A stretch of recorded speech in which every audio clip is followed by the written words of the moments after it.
हैजा आप सबके क्या शोभा पांडे ऑफिशियल बहुत सुंदर प्यारा सा मजेदार बेटा विवाह गीत लेके आए बनी। तो देखी बहुत सुंदर बटे, अच्छा लगे चैनल के सब्सक्राइब जरूर कर जा। शोभा पांडे ऑफिशियल से चैनल यूट्यूब चैनल। हरियर सुगावा के लाली लाली ठोरिया हो, सुगावा चलाले ससुरार, सुगावा चलाले ससुरार। परिछे बहरा भैली सासु सोहागिनी, अर्दमद देखी गईली लो भाई, दमद देखी गईली लो भाई।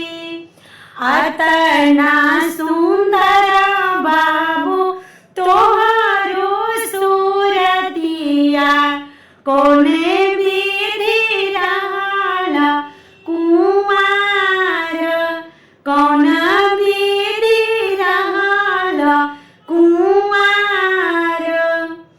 किया तोहरे बाबू माई मालिनिया हो, किया चाची बेचेली चाह, किया चाची बेचेली चाह।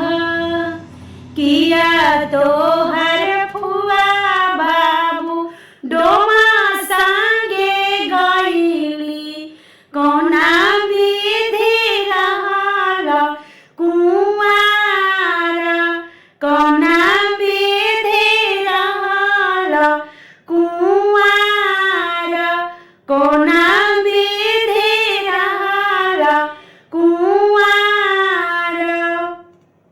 नहीं हमारे सासु आमा मालिनिया, नहीं चाची बेचेली चाह, नहीं चाची बेचेली चाह।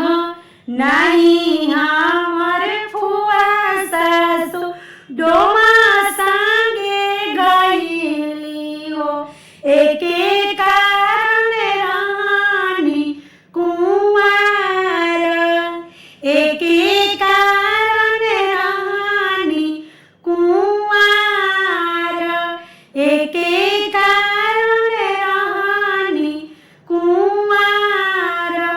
हमारो जे बाबा सासु कमनपुर के राजा, ससुररिया जे मिलेला कंगाल, ससुररिया जे मिलेला कंगाल।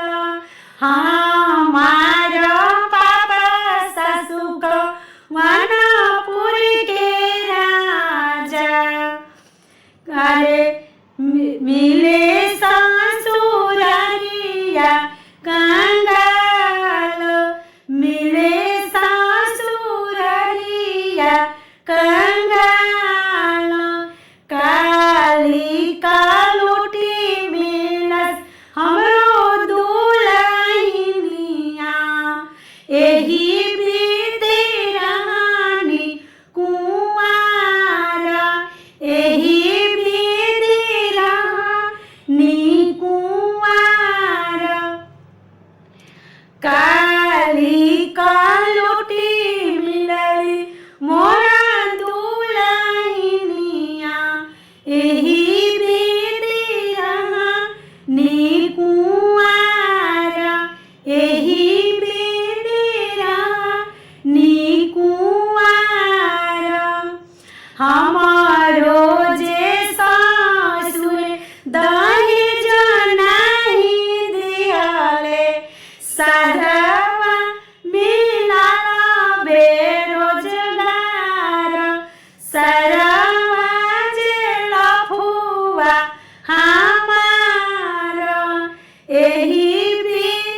अरे साली हमारे सासु गुंडा संगे गईली एही विधि रही कुंवार एही विधि रहिला कुंवार आता ना बचन जब सुनेली सासु मरवा में हंसली ठाठाई मरवा में हंसली ठाठाई छिनारी के बेटा अनारी के बेटा उलटी के कैलन जवाब उलटी के कैलन जवाब